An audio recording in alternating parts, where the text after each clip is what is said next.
ang putang na. Kita mo nga mata ko pipinig. Putang na eh. Ito pala mga tiyan na. Naisip ko, di na sana ako sasama eh. Dadrag mo si Parang. Paano ko sasakay yung dalawa? Lagyan mo na lang. Kasi sir, sa likod. Sa likod.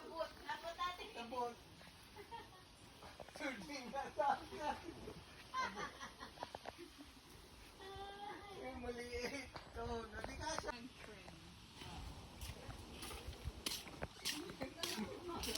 Ano ka